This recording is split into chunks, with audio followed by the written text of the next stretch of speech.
16 minutos de las 11 de la mañana, continuamos con Agitando el Avispero y continuamos, ¿de qué manera? Metiéndonos en nuestro primer momento de entrevista.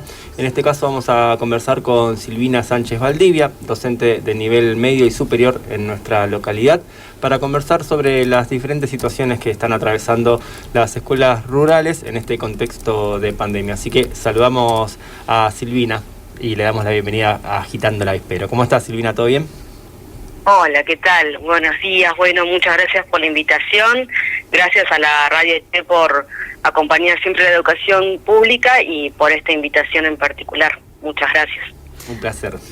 Estamos agradecidos también de poder conversar con vos. Bueno, la idea de esta conexión, de esta llamada, es justamente poder hablar de la educación en el área rural, ¿no? Sabemos que nunca ha sido fácil en las escuelas rurales tampoco, y mucho menos en este contexto de pandemia. ¿Cómo viene siendo desde que arrancó la pandemia la educación justamente en las escuelas rurales? Bueno, en una palabra, durísimo, muy difícil lo que estamos atravesando como sociedad toda, y tu pregunta como va referida al área rural, te cuento que cuando arranca la pandemia en marzo del 2020, las docentes del área rural estuvimos 7 semanas sin respuesta de nada, absolutamente de nada, de cómo podíamos nosotros avanzar o qué podíamos hacer en nuestra situación particular en la ruralidad. Siento que en marzo para nosotros ya es un tiempo definitivo, ya es un tiempo que se empieza a achicar el ciclo. Nosotros terminamos en junio los ciclos lectivos, entonces en marzo no estamos arrancando, estamos terminando. Eso es difícil de entender porque la mayoría de las escuelas son urbanas, y la ruralidad es una minoría obligada a hacerlo, ¿no? Porque si hubieran más escuelas rurales, tantas como se necesitaran, bueno, por ahí estaríamos hoy hablando de otra manera. La verdad es que el CEPEN 86 es la única educación pública secundaria en el área rural en Junín de los Andes. Atendemos a 7 comunidades, vienen chicos de 7 comunidades distintas, hay chicos que viajan 40 kilómetros para llegar a la escuela, entonces evidentemente eso habla de que faltan escuelas secundarias en el área rural, y por eso seguimos siendo minoría, y por eso quizás no nos ven tanto como se ve el urbano. Volviendo a marzo del 2020, después de esas 7 semanas de que no sabíamos qué podíamos hacer, que obviamente consultábamos, preguntábamos, los directivos trataban de comunicarse con el CP, llega la resolución 420 del Consejo Provincial de Educación, perdón, primero llegó la 230, la 230/20, la que generaba todo este sistema o esta modalidad virtual en todo el sistema educativo en la provincia de Neuquén, adheriendo por supuesto al plan que se había pronunciado días anteriores a nivel nación. No voy a ahondar de lo que implica la virtualidad o la educación virtual, ya todos sabemos. Lo que sí voy a decir, porque es necesario decirlo, que en el área rural no hay internet, que en el área rural hay muchos lugares sin electricidad, sin luz, y bueno, para nosotros eso implicó el fin del vínculo pedagógico. Así arrancó para nosotros y nosotras la pandemia en el área rural, sin propuesta pedagógica. Lo de continuidad pedagógica para nosotros no lo fue una ruptura pedagógica, una ruptura didáctica, todo para nosotros fue el cierre, digamos, de la escuela, claro, por mucho tiempo, hasta que pudimos de alguna manera tratar de terminar con los chicos y las chicas ese ciclo 2019-2020 con unos trabajos integradores y bueno, algo que inventamos como escuela. Claro, y a la falta, digamos, de conectividad, de internet y de que los pibes y pibas puedan ir a la escuela, digamos, ustedes tuvieron que salir a hacer las recorridas por las casas, ¿verdad? Entregando material educativo. Exacto. La escuela tuvo que salir primero porque para hacer memoria sí llegaban unos cuadernillos que no llegaban en la cantidad suficiente de nación, impresos, incluso el material de las hojas era bastante buena, lo que por lo menos nosotros estamos acostumbrados a usar, a color. El tema es que los contenidos la verdad que no tenían que ver con los contenidos o con la mirada que nosotros tenemos en las escuelas rurales. Eran contenidos que estaban como pensados para otros ámbitos, y además que eran muy poca cantidad. Bueno, eso quizás uno hoy lo puede mirar como una oportunidad. Fue aquello a lo que no accedimos como recurso, porque nosotros, los y las docentes, con el equipo directivo y con mucha ayuda de asesoría pedagógica, armamos los propios cuadernillos, y eso fue realmente un acierto. Ponernos a trabajar nosotros y decir, esto es lo que por acá vamos, y esto es lo que tiene que ver con nosotros, con la escuela, con los cursos, con los grupos de estudiantes. Y así que primero fue armar todo eso para después llevarlos casa por casa a los y las estudiantes del CPN 86, que son más de 50 estudiantes. Silvina, ¿y qué implica para ustedes como docentes y también, bueno, por supuesto para los alumnos, esta cuestión de que una semana tenemos presencialidad, a la otra vuelve la cuestión de la virtualidad, y más en un contexto de escuela rural, ¿no? ¿Qué implica? Sí, mira, el análisis es muy cortito, porque para nosotros esa vuelta a la presencialidad fueron 4 semanas, porque fue ahora. Todo el verano y todo lo anterior nosotros no tuvimos esa posibilidad. Implica alegría, implica entusiasmo. La vuelta al aula fue algo maravilloso lo que sucedió esos poquitos días que pudimos reencontrarnos después de casi 1 año y medio en la escuela, ¿no? Uh-huh. Fue totalmente aprovechable. Fue muy, también con el colectivo docente fue muy hablado, muy discutido qué íbamos a hacer esas semanas. Sabíamos que por ahí era 1 semana, 2, o que no podíamos hacernos expectativa de mucho más, y entonces era aprovechar a todo. Una compañera el otro día me decía que ella retuvo un comentario de una madre en uno de esos recorridos, en uno de los últimos ahora, que le dijo a esta maestra, a esta docente, compañera del 86, es notorio cómo ha cambiado mi hijo estos días que fue a la escuela, está feliz. Bueno, me parece que eso resume todo. La verdad que por más cosas que queramos inventar, la escuela es la escuela, la presencialidad, el cuerpo presente ahí con los compañeros y las compañeras, porque eso también hay que destacar.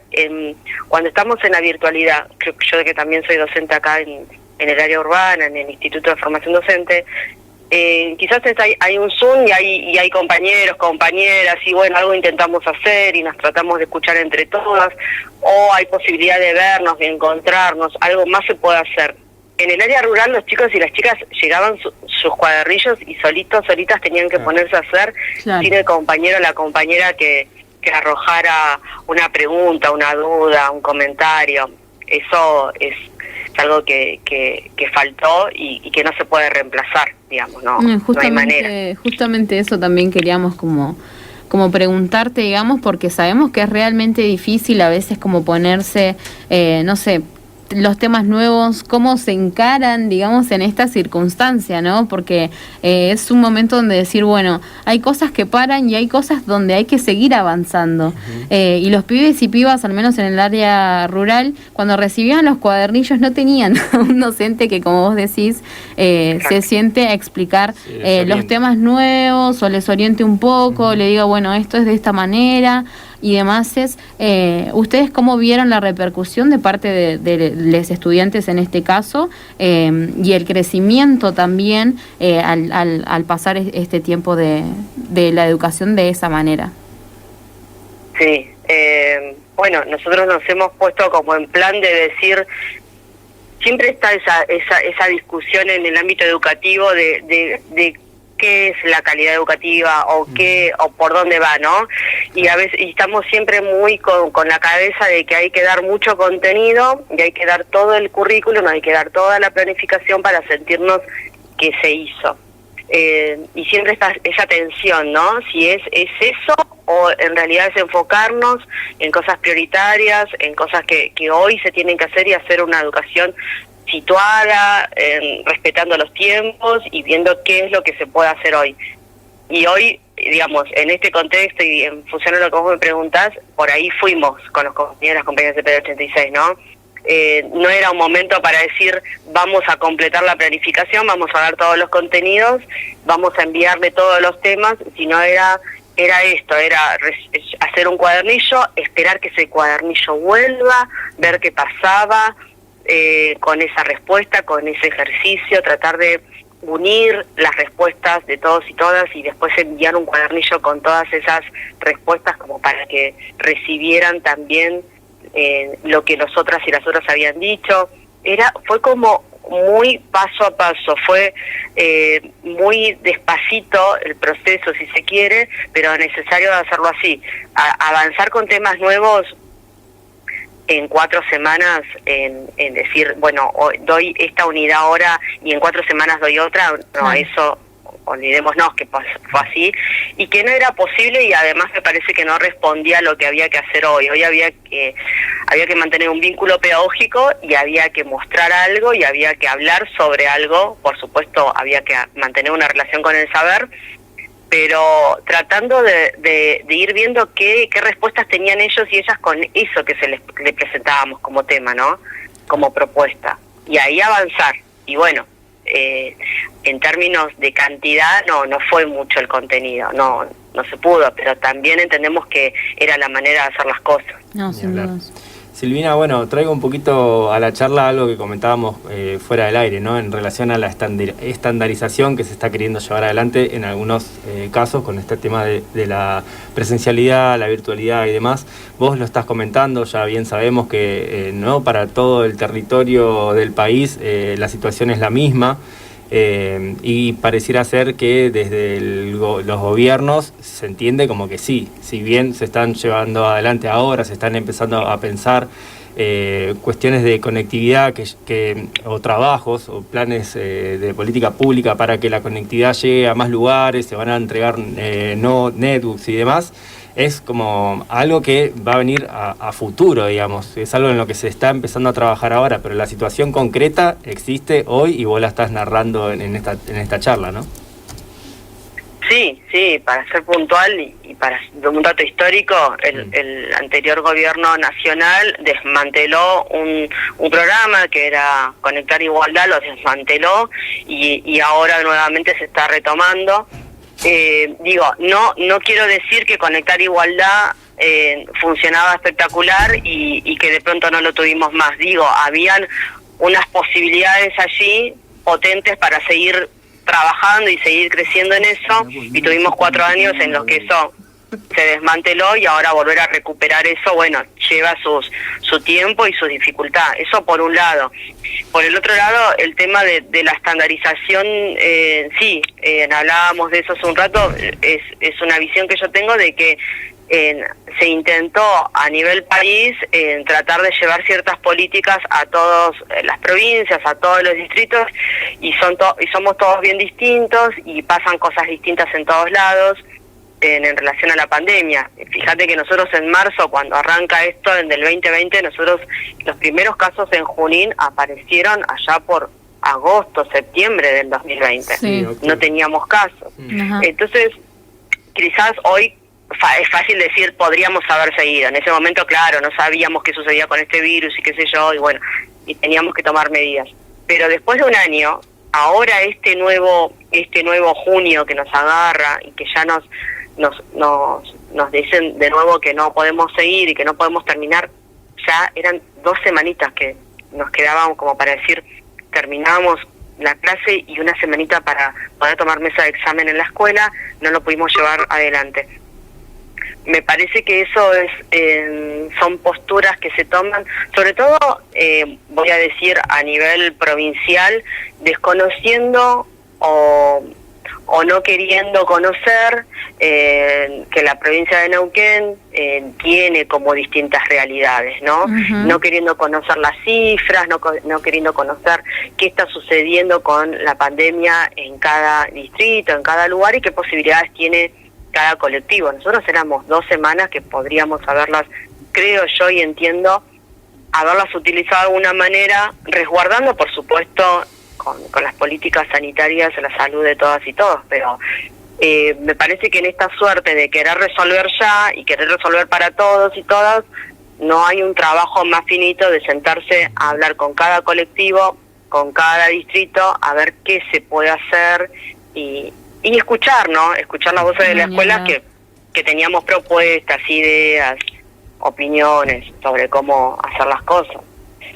Como para que eso sea insumo de la decisión, digo, no estoy diciendo que nosotros tomemos decisiones porque no nos corresponden, pero sí que nuestras voces sean insumo para tomar decisiones. Son parte del colectivo, de la comunidad educativa, como no tener presente sus experiencias y sus voces, ¿no? Son quienes están ahí todos los días, digamos, es básico, también nos parece a nosotros, ¿no? Poder escucharles a ustedes, quienes conocen a los pibes, quienes preparan también el material que los pibes van a tener que estudiar y demás. Silvi, ¿llegaron en el área rural a la finalización del ciclo escolar el día de hoy? Sí, el día de hoy, a dato de Segur, que es el calendario que tenemos las escuelas, sí, hoy finalizó, hoy ya está, digamos. Pasada esta fecha ya no se puede hacer nada administrativamente y desde la institución, en el marco institucional, digamos, no, por más que se vuelva a la presencialidad en burbujas, nosotros ya no podemos, no tenemos autoridad para realizarlo. Así que tenemos que esperar nuevamente que llegue agosto y ver qué pasa ahí cuando arranquemos de nuevo. En esta última semana eran las mesas de examen, que ya te digo, no tenemos 200 chicos mesas de examen. Claro. Quizás eran 7 chicos que tenían que rendir. 7 chicos que tenían que rendir. Y no pudimos hacerlo en la escuela. Sé que se estaba intentando hacer conectividad con algunos chicos que en algunos parajes, en algunos lugares, se acercan a una montaña, van hasta un lugar y ahí enganchan electricidad, conectividad. Bueno, así es el escenario. No sé cómo habrá ido porque estamos terminando hoy y todavía no nos hemos comunicado para ver cómo fue eso. Seguramente la semana que viene los directivos nos van a estar contando, pero esas cosas, ¿viste? Era mirar un poquito más y atender las necesidades de cada grupo, ¿no? Y ver qué está pasando. Nosotros no es una gran cantidad de gente que se iba a movilizar para hacer esas mesas de examen, por ejemplo, ¿no? Y para la escuela y para nosotros y para los estudiantes era importante también. Era no solamente la posibilidad de rendir ese examen y ya decir, bueno, ya pasé o ya terminé con esto, no solamente para esos 7 chicos que rendían, sino para el resto de los chicos y las chicas que ven, ¿no?, que queda algo ahí, ¿viste? Que queda algo ahí suspendido, que no se sabe más, que esa situación la verdad que a veces es desesperante. Sí, sin dudas, y realmente desgastante para todos ustedes también, que hay que ir como, no sé si la palabra es adaptarse, pero cada vez como ir viendo qué es lo que sucede, ¿no?, en estos tiempos. Silvi, te agradecemos muchísimo que nos hayas compartido todo esto, que también es parte de la realidad de muchísimos pibes y pibas, al menos de aquí, de nuestra localidad, de Junín de los Andes y también de la provincia. No sé si te queda algo más que nos quieras compartir, si no te agradecemos muchísimo. Sí, por ahí una cuestión de una pequeña reflexión que lo he escrito en algún momento en esta pandemia, en diálogo con compañeros y con compañeras, por ahí explicar que la ruralidad es una modalidad del sistema educativo nacional, o sea, está por ley y es un derecho. No es una escuela que quedó en el pasado o que la ruralidad es el camino a una escuela urbana. No es que la ruralidad tendría que llegar a un momento a ser urbana. La ruralidad es ruralidad, es una modalidad del sistema educativo y se tiene que entender como eso. O sea, porque a veces se entiende como que es la escuela rural que quedó ahí olvidada y que ya en algún momento va a llegar a ser urbana. No. Hay chicos y chicas en el ámbito rural y chicos y chicas que tienen derecho a la educación y tienen derecho a la educación allí donde están, ahí donde viven y en el contexto en el que habitan. Y además, no quiero meterme para no hacerlo más extensivo, pero también es importante que estamos hablando de los chicos y las chicas de las comunidades mapuches, estamos hablando de los pueblos originarios que por constitución, en el artículo 75, tienen derechos ganados. Entonces, me parece que es importante que esto esté en agenda, me parece que es importante que se entienda que no tiene que quedar como la escuela olvidada, o qué importante es hablar de los ciclos lectivos y no hablar siempre del ciclo lectivo. No, sin dudas. Porque estamos invisibilizando un pedazo de historia de todos y de todas. O sea, no es solamente que les atañe a ellos y a ellas por estar allí.